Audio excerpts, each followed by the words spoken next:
Hello, everyone, and welcome to another podcast and video.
So today we're going to be working on a little bit of Nuage and think about some concepts here that we can use when we practice. So let's talk about chords, inversions, and things that sound somewhat similar to start out with. So one of the goals here is to try to get to this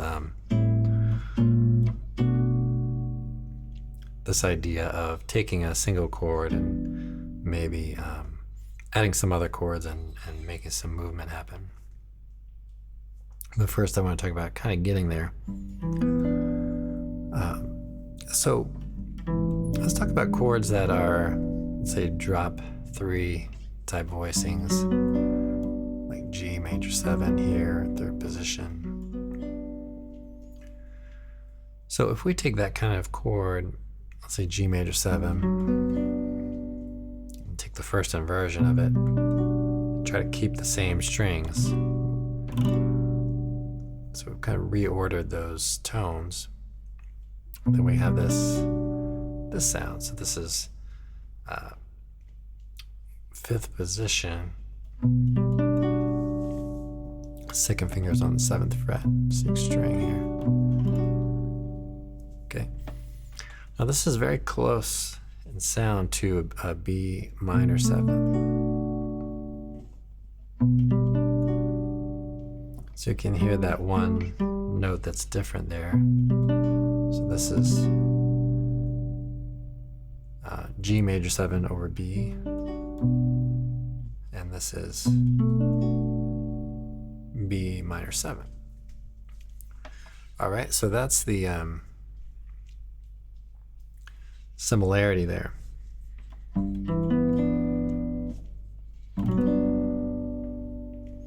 right, let's go back to G minor 6 here for a minute and talk a little bit about E minor 7.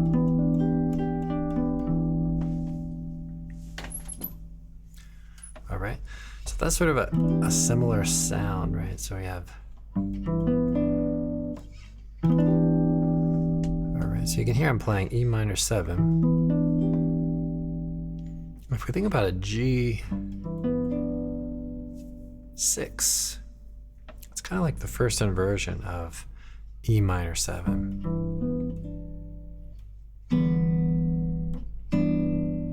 So a little bit like what we did there a minute ago with the major 7 going up a third.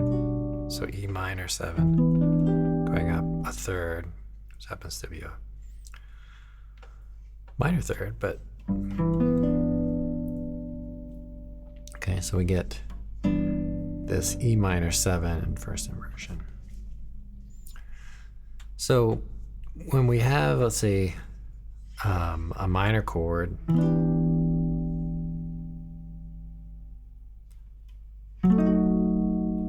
we might be able to make a motion like that.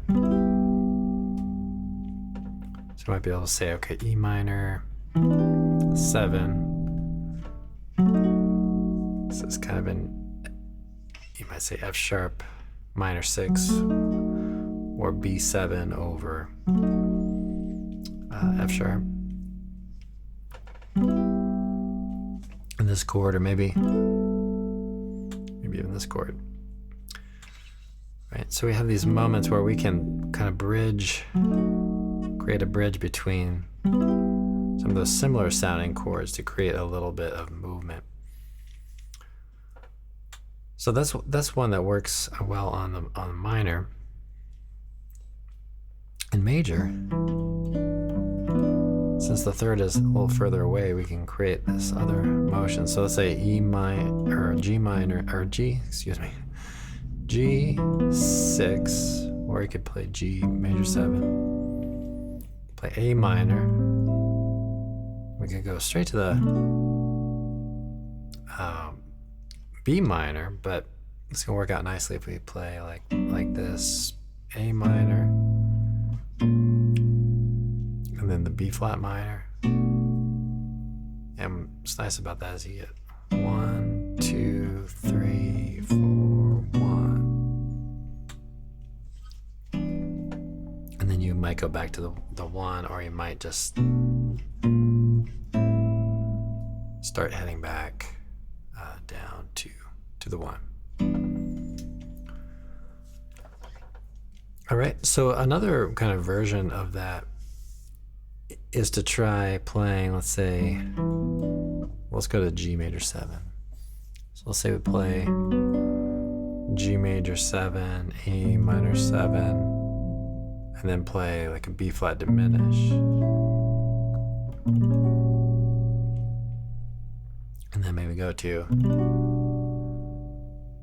a first inversion, or play a simple triad. And first inversion for the G.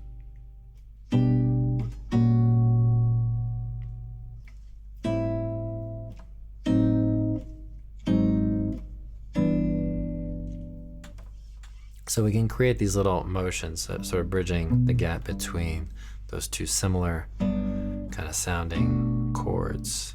And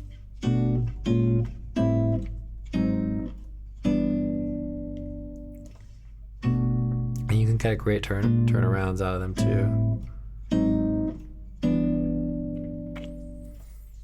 So there's a lot to practice there, and then you could do single line kind of things too.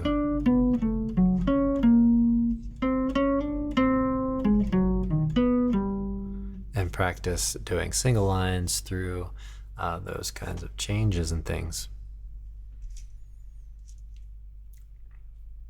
Okay, so let's think about some other moments. So we talked about the analysis, and we have certain spots that we landed on, like minor, the relative minor. We had the 4 chord, even the 5 chord. So even the 5 chord, you can try making some motion happen on that too.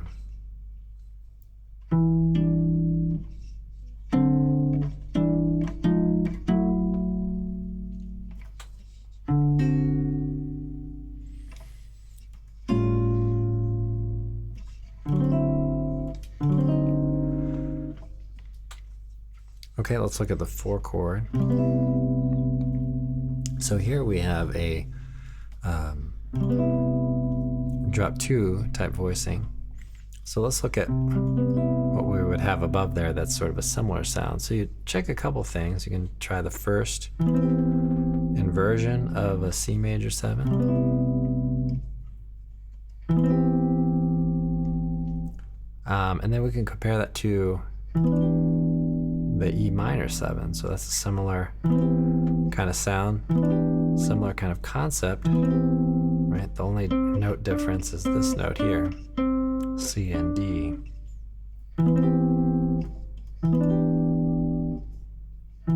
So kind of listen for that note changing, or that note difference, I should say.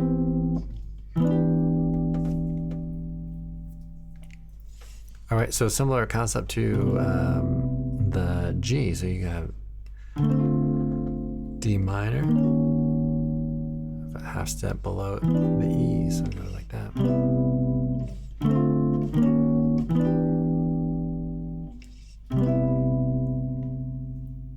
Okay, and so another variation of that, C, D minor, E flat diminished, and then the E minor 7 there.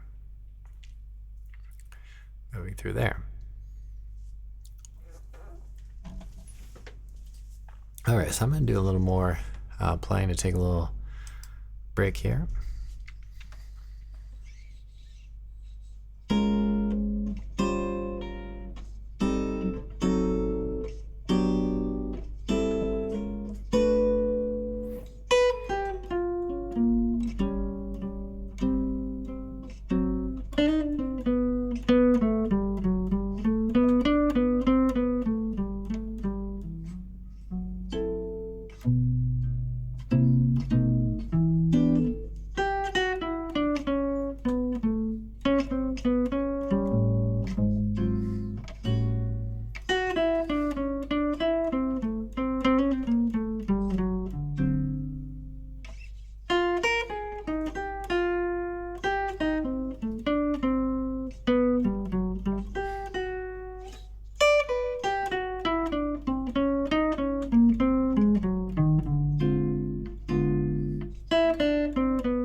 Okay, so I worked in a little bit of those, some of those chord changes, some of the techniques that we talked about or concepts that we talked about, and I did it melodically and also harmonically. So working with those changes as well. Now, another thing we can do on chord choices is to, again, working with this concept of things that are kind of similar. You know, let's say you have the 2/5. So this is kind of a so A minor 7 flat 5. So here we have this flat 5, the E flat. So we kind of have a minor triad over an A. So we can think about that, and maybe even use a minor chord. So let's say C minor 6. So let's say C minor 6,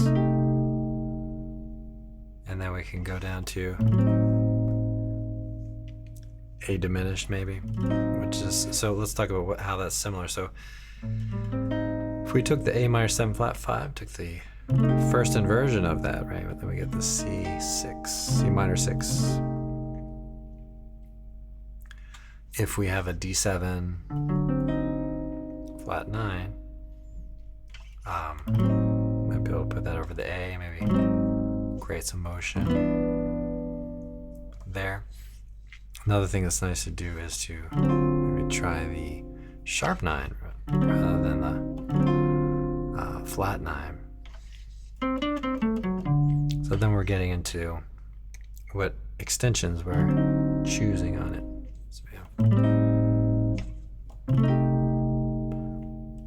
okay, but we get this kind of chord, maybe go up to the D7. So it's more of like a minor 4, 5. At least that's what how we're approaching it.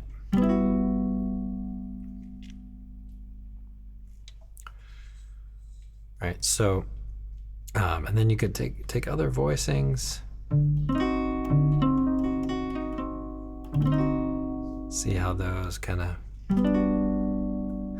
move into whatever you're trying to do. See if we can get this.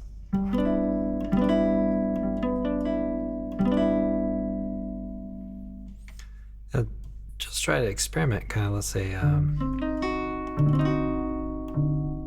so these notes, might have a tendency to go down like that. So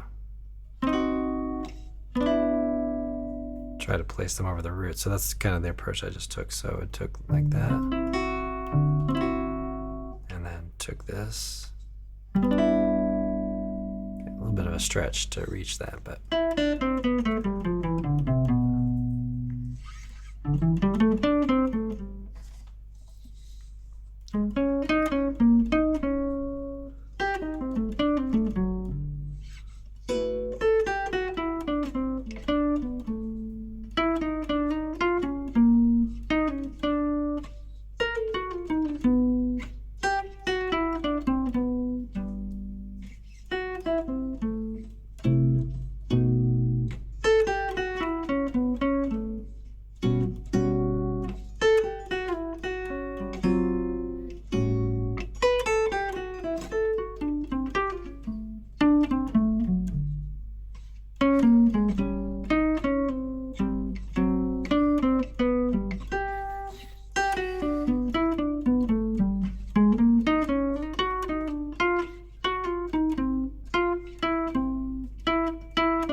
So it can be really fun to kind of explore these things and play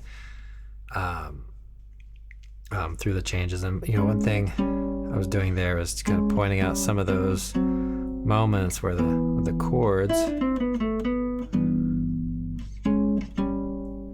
basically trying to suggest, okay, this is kind of the chord.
All right, so another thing we can talk about is simplifying some things too. So we can say, okay, maybe think about this chord for a measure, this chord for a measure.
So taking a moment to, try out just kind of taking a little bit away. So taking the 2 away, focusing on the 5 of the chord progression.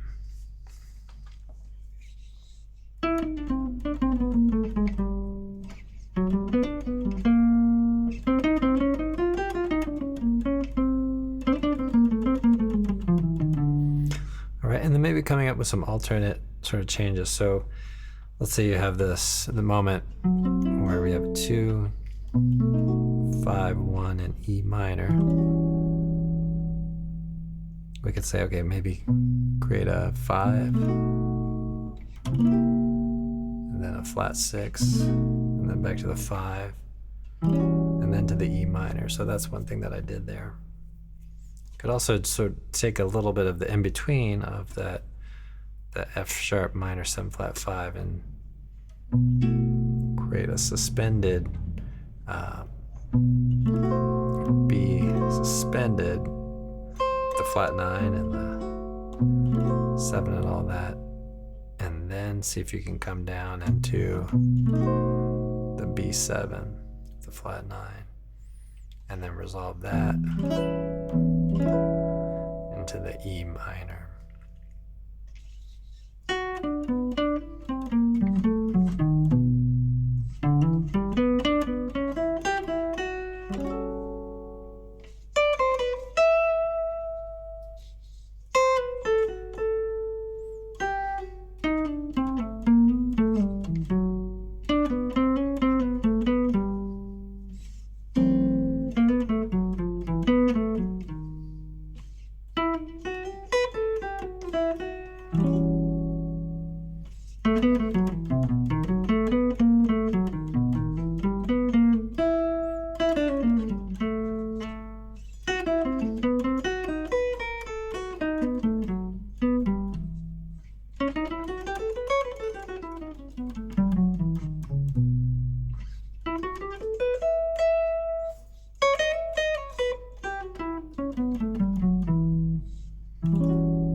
right, and it's, just kind of taking time to work on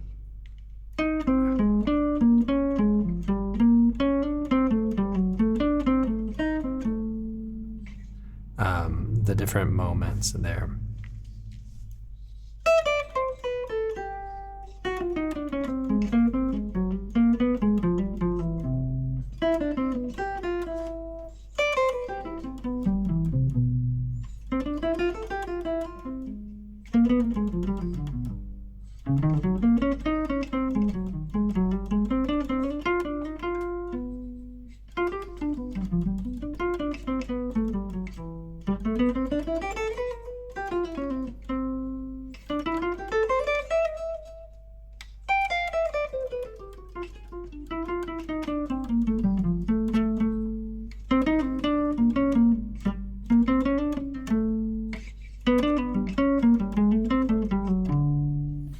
So you might even put kind of 2 5s right in front of the 2 5s. So.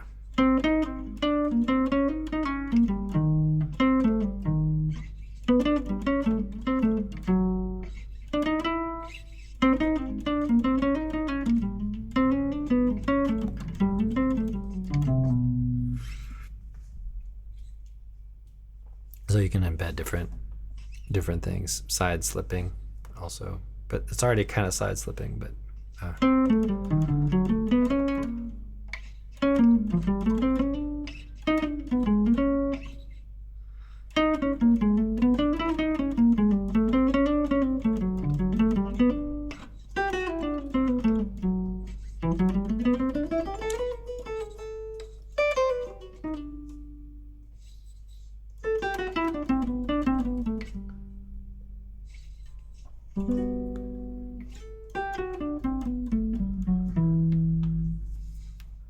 all right, everybody, so I'll take a moment to just talk about the channel and everything. So we've got the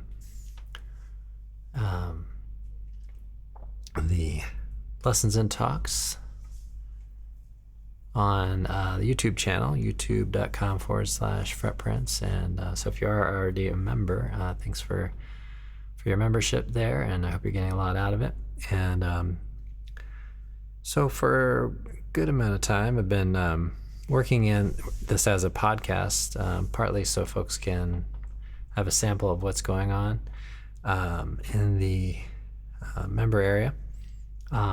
Also, for members to take it on the road and maybe listen to it on a walk when their eyes are not available for the video, or in the car, what have you.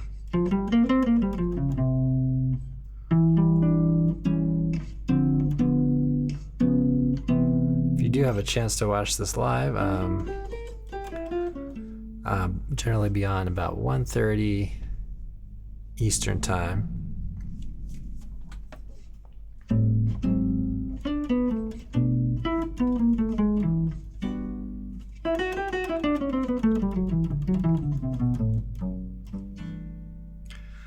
So I practice on this particular guitar pretty much every morning, but haven't played on it much for videos or even I haven't used it live in a really long time.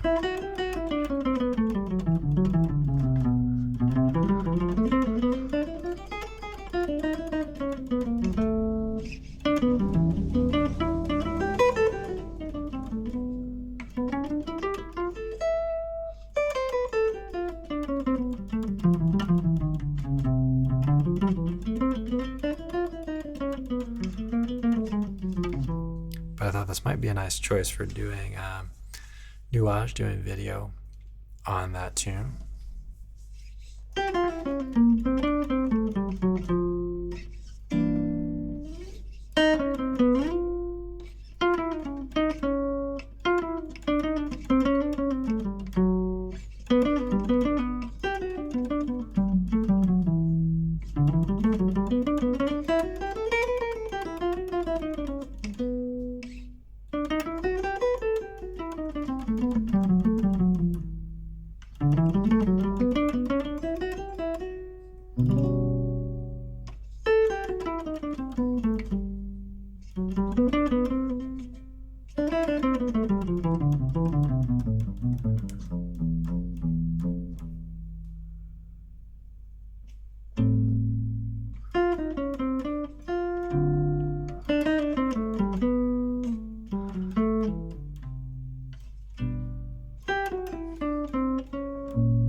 All right, everybody. So that will do it for today. Thanks so much for listening and checking this out. I will see you all in the next one.